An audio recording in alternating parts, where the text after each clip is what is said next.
चलो, तो खेल खेलना है क्रिस्टल फील्ड थ्योरी में, ठीक है। उसका कलर को समझना है, कलर कैसे दिखाता है, जो डी और एफ ब्लॉक में पढ़े हो वही कलर दिखाता है। पर वहाँ कलर याद करना जरूरत नहीं था, यहाँ जरूरत है, क्योंकि इसी जरूरत पे 1 नंबर का सवाल आएगा। एमसीक्यू में दे देता है तुमको, ठीक है। तो देखो, तुम जैसा पढ़ा था ऑक्टाहेड्रल में इस तरीके का बंटवारा होता है क्रिस्टल फील्ड थ्योरी में, उसको बेयर्स सेंटर कहते थे। अब क्या है कि मान लो एक एग्जांपल लिए TiH2O का होल 6 3+, तुम अगर इसका T2G और EG लेवल निकालना चाहोगे तो कुछ ऐसा आएगा, x बराबर +3, और टाइटेनियम का तुम +3, टाइटेनियम कितना नंबर पे होता है, 22 नंबर पे, Ar 4s2 3d2, तो Ti का 3+ का स्टेट क्या निकलेगा, पहले दान कौन देगा, S, और फिर D, तो S से 2 निकल गया और D से एक और निकालेंगे क्योंकि 3 निकालना है, तो Ti का 3+। अब पहले ग्राउंड स्टेट का कॉन्फ़िगरेशन होता है, यानी पहले D भराया, ठीक है, और मेरे पास D में है एक ही भरने को, ठीक है। तो हम क्या कह सकते हैं कि सर इसमें T2G में 1 हो गया और EG में 0 हो गया। अब याद करो, आज से बरसों पहले जब डायनासोर पहली बार धरती पे आया था, तुम लोग भी साथ में आया था, तुम लोग को एक बात सिखाए थे, क्या कि इलेक्ट्रॉन लोअर स्टेट से हायर स्टेट जाना चाहता है जीवन में, या ऊपर से नीचे कूदना चाहता है। दोनों केस होता है, या तो नीचे से ऊपर जाएगा या तो ऊपर से नीचे आएगा। आ जाओ, तो दोनों केस है। अब जैसे ही ऊपर से नीचे, नीचे से ऊपर आया, लाइट का फ्रीक्वेंसी पड़ेगा hν, light of photon hν पड़ेगा इस पे। तो अब ये लोग क्या करेगा, कलर को एब्जॉर्ब करेगा, क्योंकि वही ना था dt ट्रांजिशन, नीचे से ऊपर गया चाहे ऊपर से नीचे आया, यानी कि आम भाषा में T2G में 1, दैट इज T2G 0 EG 1। अगर ऐसा रिएक्शन होना चाहता है, ऊपर से नीचे, नीचे से ऊपर कूदेगा, इस दौरान एक लाइट का फ्रीक्वेंसी को ये क्या करना चाहेगा, एब्जॉर्ब करना चाहेगा। तो TiH2O 3+ किस लाइट को एब्जॉर्ब करता है, एब्जॉर्ब लाइट,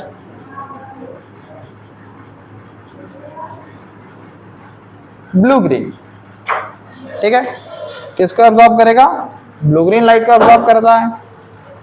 पर क्या होता है कि ऊपर से नीचे और नीचे से कूदने के दौरान जब नीचे आते जाएगा या चाहे EG1 के स्टेट में चला जाएगा, ठीक है, तब ये अपना कलर चेंज कर लेता है, दैट इज ब्लू ग्रीन से क्या हो जाता है, वायलेट हो जाता है। एब्जॉर्ब ये करता है पर दिखाता ये है, एब्जॉर्ब ये करेगा दिखाएगा ही, समझ रहे बात को। तो बस यही है कलर इन क्रिस्टल फील्ड थ्योरी। तुमको एब्जॉर्ब भी याद करना पड़ेगा, तुमको दिखाने वाला भी याद करना पड़ेगा, और याद करना पड़ेगा 6 को NCERT में आया। जाओ इधर, 6 NCERT में कलर है, 6 तुमको याद करना होगा, 6 दूनी 12 ही समझ लो, क्योंकि एब्जॉर्ब भी है और दिखाने वाला भी है। क्लियर है, लिखो, पहले स्टेटमेंट लिख लेते हैं कलर्स इन क्रिस्टल फील्ड थ्योरी को, ठीक है। The colors in coordination compounds can be explained in terms of crystal field theory, comma, this is due to DD transition, D-D transition, full stop. When electron is in T2G level, comma, T2G level, it absorbs some frequency of light, but when it jumps from T2G to EG level, T2G to EG level and EG to T2G level, EG to T2G level, then complementary radiation is evolved. Is evolve. समझ में आ रहा बात? चलो फटाक से इसको लिख लो, एक एग्जांपल है, उसके बाद आगे का क्वेश्चन कराएंगे। हाँ कूदा नीचे से ऊपर, ऊपर से नीचे, एक बार ग्राउंड स्टेट एक बार एक्साइटेड में कूदेगा ना, लाइट अब्जॉर्ब किया, लाइट दिखा दिया, पर एक बार पहले अब्जॉर्ब करके रखेगा तो पहले ब्लू ग्रीन था, फिर कूद काद के आया तो फिर वायलेट दिखा दिया, सब करेगा। तो 6 को एनसीईआरटी में है और वही 6 से सवाल पूछता है एग्जाम में, कौन कलर एब्जॉर्ब किया और कौन कलर इवॉल्व करेगा। वो 6 हम तुमको लिखा देंगे, वो तुम याद कर लेना, क्योंकि पहले भी बोले थे कि क्रिस्टल फील्ड थ्योरी का कलर इंपॉर्टेंट है। कुछ किए नहीं है, जो तुम जानता है वही काम किए हैं, नया नहीं है तुम्हारे लिए, ठीक है। बस ग्राउंड स्टेट में ब्लू लाइट था, नहीं वो तो लाइट है, एच न्यू लाइट पड़ा ना, एक बार यहाँ पड़ा तो ब्लू ग्रीन था, कूद काद के आया वायलेट दिखा दिया। समझ रहा है? बेसिक चीज है, डीडी ट्रांजिशन बस याद रखना।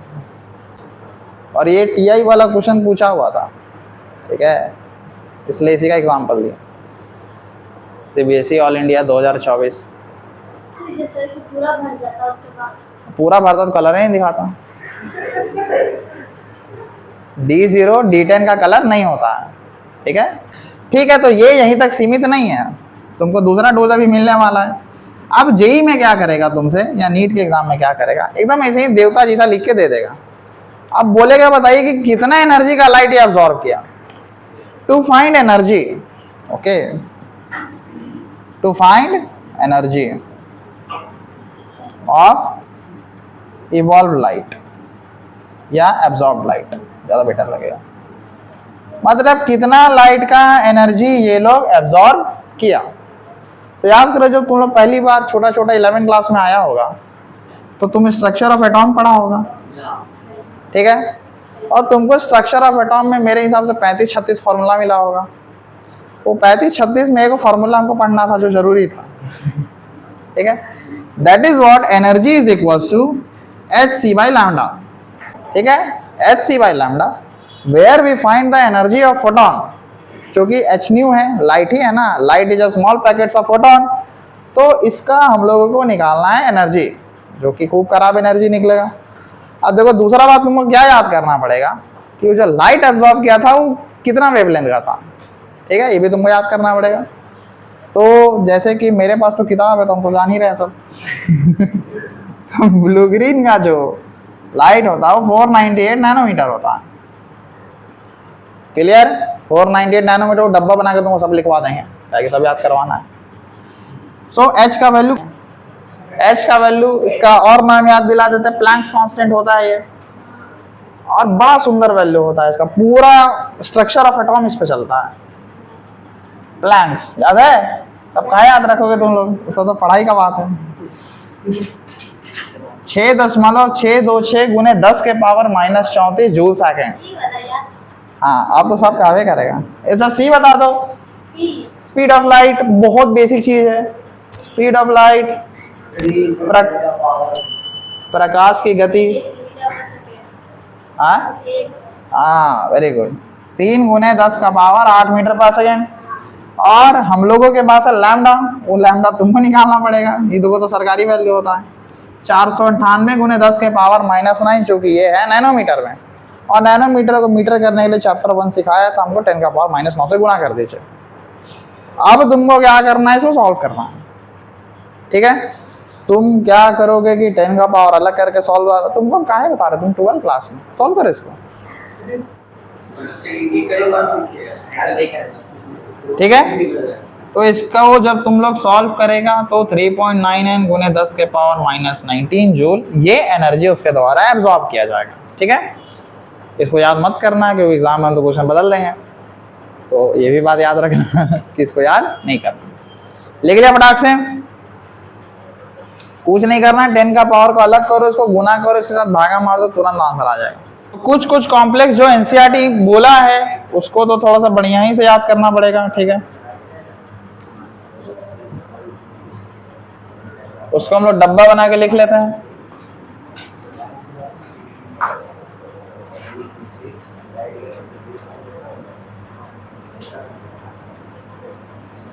कोऑर्डिनेशन एंटिटी एक साइड रहेगा,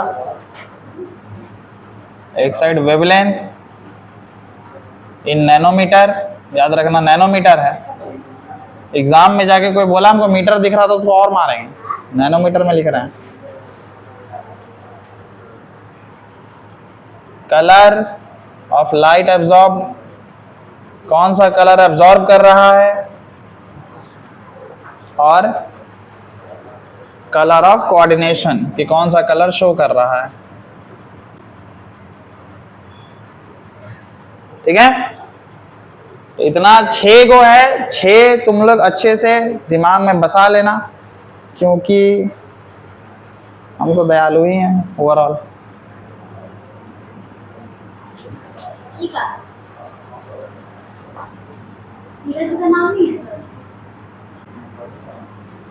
सीधा सीधा रहता तो फिर केमिस्ट्री का रहता। अब बात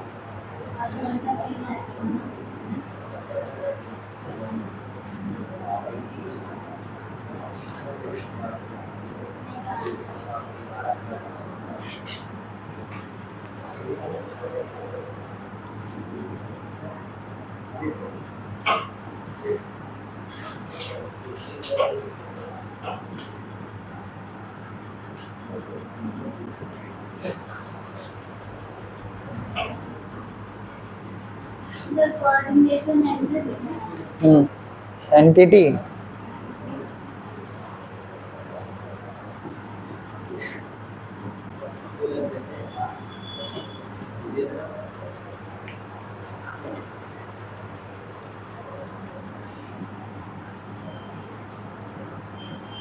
पाँच सौ 535, 500, 475, 310, 600, 498।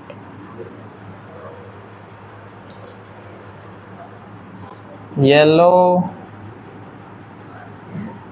ब्लू ग्रीन, ब्लू, ये अल्ट्रावायलेट होता है, ठीक है, जो कि विजिबल जोन में नहीं आता है। अल्ट्रावायलेट हम लोग थोड़ी देखता है, कुत्ता लोग देखता है, सही में देखता कुत्ता लोग।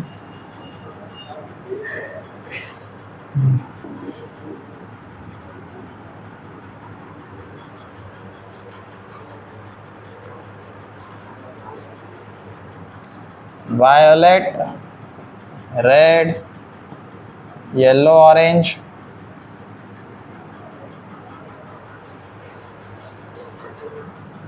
पेल येलो, बड़ा हल्का होगा, ब्लू, वायोलेट। ठीक है जी, चाहे एनर्जी निकालने के लिए याद करना होगा, चाहे लाइट एब्जॉर्ब के लिए याद करना होगा, चाहे लाइट दिखाने के लिए याद करना होगा। चलो सस्ता सा टॉपिक है, निपटा लेते हैं। Limitations of crystal field theory.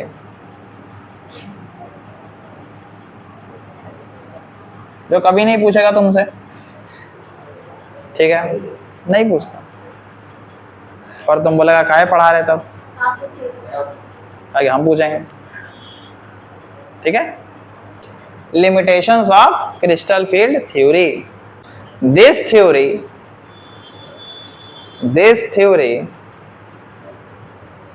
is unable to explain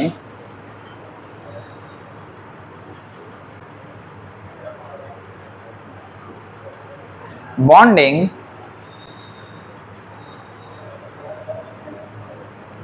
in metal carbonyls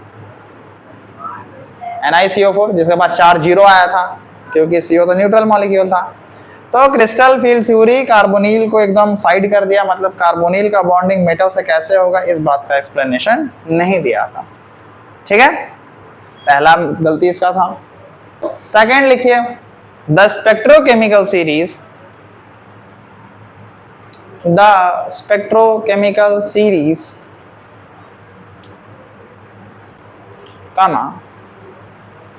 H2O is stronger than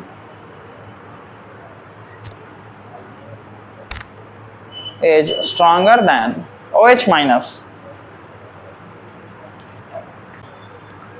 spectrochemical series में आपको H2O दिखेगा, भारी दिखेगा OH माइनस से, मतलब भारी कहने मतलब है ज्यादा ताकतवर दिखेगा, पर इसको नहीं बताया कि काहे दिख रहा, क्योंकि उसी का एलिमेंट था H प्लस और OH माइनस। तो OH माइनस क्यों कमजोर हो गया H2O से, इस बात का भी एक्सप्लेनेशन नहीं दिया था ये, ठीक है। इसके बाद लिखा full stop, it could not explain properly, could not explain properly, that point लिखे। this theory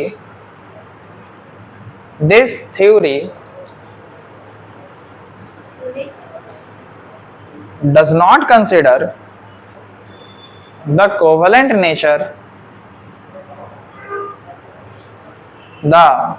nature of bond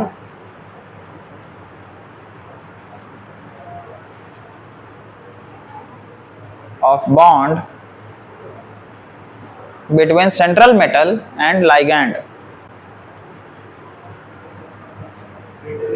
हाँ, between central metal and ligand।